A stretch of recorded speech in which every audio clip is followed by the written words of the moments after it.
자, 이종석 국정원장 후보자입니다. 어제 인사청문회에서 설전이 오갔습니다. 들어보시죠.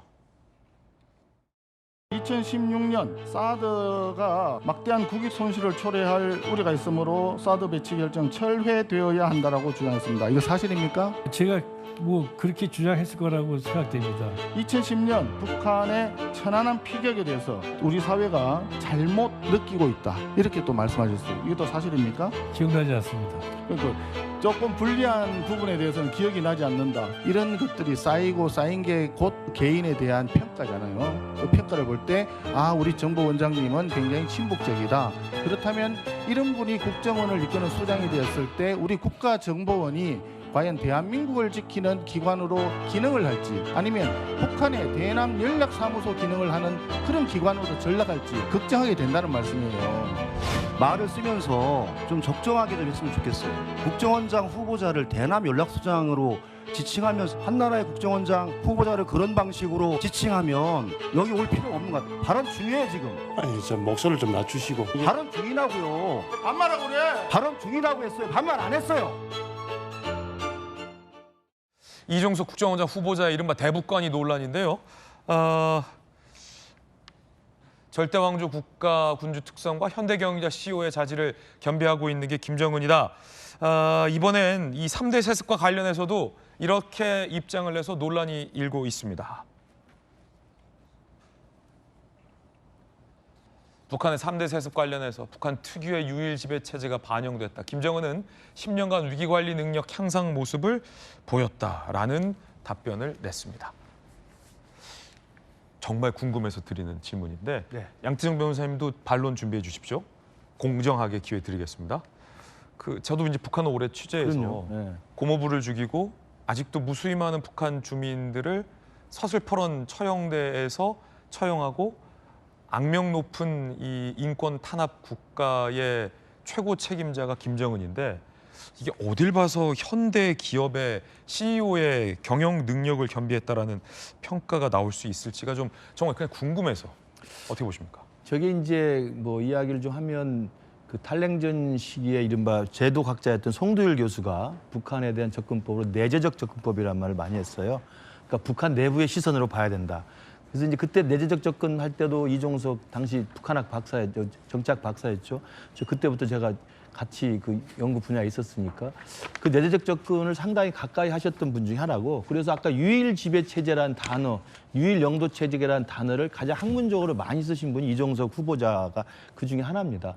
저는 아까 말한 CEO라고 평가를 했던 저 이야기를 들으면서 아마 여러분들 기억하실 거예요. 몇 년 전에 유시민 작가가 계몽군주라는 표현을 한 적이 있어요. 김정은은 계몽군주에 가깝다. 김정은이 계몽군주에 가깝다. 계몽군주라고요? 예, 그러니까 그 절대왕정 그 막바지에 근대 시민 계급이 성장하는 과정에서 계몽군주가 그 과도 역할을 했던 상당히 긍정적 평가를 받는 그런 개념이잖아요. 국민들을 좀 근대화를 일깨운 어떤 그렇죠, 계몽군주의 역할. 그때 러시아의 뭐 에카테리나 여제 같은 거 이야기할 때 그렇게 했었는데 김정은이요. 그래서 김정은을 계몽군주라고 했던 유시민 작가 이야기가 떠오르는 거예요. 그러니까 CEO라고 이야기하는 건 뭐 모르겠습니다. 어떤 면을 긍정적으로 CEO라고 했는지 모르겠습니다만 우리 국민들 생각하잖아요. 김정은이 집권한이 지금 된 상황에서 고모부를 총살했죠. 이복형을 독살했습니다. 네. 그리고 우리 남북연락사무소를 아무 통제도 없이 폭파했습니다. 그리고 또 하나 우리 해수부 공무원 총으로 쏴 죽이고 불에 태웠잖아요. 이런 일을 한 사람이에요. 근데 그 사람에 대해서 저는 어떤 부분과 어떤 측면을 들어서 CEO 기질이 있다고 하는 건지. 우리가 CEO라고 하면은 뭐 삼성의 네. 이재용 회장이나 뭐 SK의 최태원 회장이나 아니면 뭐 LG 회장이나 뭐 이런 분들을 다 CEO라고 하는데 총수 그렇죠. 뭐 아니면 그러니까 저는 그런 인식을 하고 있는 저 이종석 후보자가 저는 어제 청문회 좀 더 해명을 했었어야 한다고 보고요. 저는 그래서 저 친북적 사고나 뭐 종북적 사고라고 우리가 색깔을 덮어씌울 수는 없지만 다른 건 모르지만 저도 북한을 연구한 사람 입장에서 이종석 후보자를 개인적으로 제가 잘 알지만 국정원장 후보로는 맞지 않아요. 국정원장의 네, 자리에는 맞지 않다. 과거에 통일부 장관을 한번 하셨지만 통일부 장관을 한 번 더 하시든지 그게 낫지. 국정원장은 뭡니까? 사실은 국정원장 역할 중에는요. 대북 공작도 해야 됩니다. 공작을 당연히 해야죠. 당연히 해야 되는 거예요. 그런데 저런 생각을 하고 있는 분이 어떻게 대북 공작을 해야만 하는 국정원장이 수장이 될 수 있습니까?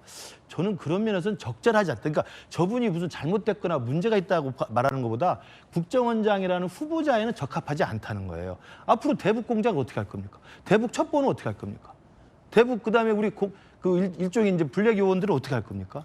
저는 그런 면에서 그 국정원장 후보자를 꼭 이재명 대통령이 저분을 했었어야 되는가라는 저는 개인적인 좀 안타까움이 있습니다. 네, 김정은이 현대 기업의 CEO의 어떤 자질을 겸비하고 있다라는 평가와 사실은 이 3대 독재 세습에 대해서는 북한에 살고 있는 북한 주민들도 굉장히 비판적으로 보고 있다라는 몇 년 전 통일부의 북한 인식 조사 결과도 있었는데요. 이 마치 어쩔 수 없는 듯한 북한 특유의 어떤 영도 체제 특징이다라고 입장을 드러내서 논란이 일고 있는 와중에 질문 드리고 있습니다. 자, 이번에 양태진 변호사님 어떻게 보세요? 저는 오히려 저런 이제 이종석 국정원 후보자의 발언이 이제 북한 정권에 대해서 냉정하고 예리하게 보고 있어서 오히려 저 국가정보원장 후보자로서는 오히려 더 적합한 면이 있다고 생각을 합니다. 무엇보다 이종석 후보자는 김정은은 독재자이고 김정은의 3대 세습은 분명히 도덕적 윤리적으로 문제가 있다는 것을 명시했습니다. 그렇기 때문에 오히려 지피지기면 백전백승이라고 오히려 김정은 정권의 체제, 김정은이 어떤 사람인지에 대한 명확하고 면밀한 분석을 통해서 오히려 더 북한에 대한 공작과 또 북한에 대한 강력한 안보 태세와 이제 정보 보안 문제를 더 적합하게 이끌 수 있지 않는 점에서 저는 오히려 긍정적으로 보고요.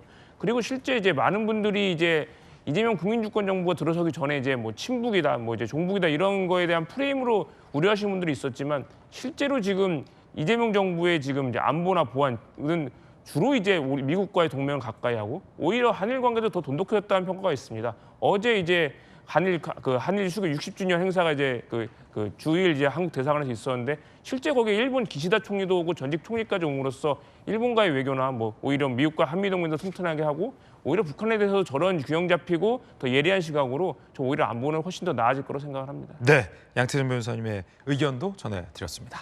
자, 핫피플 3명에 대해서 이야기 전해드렸습니다.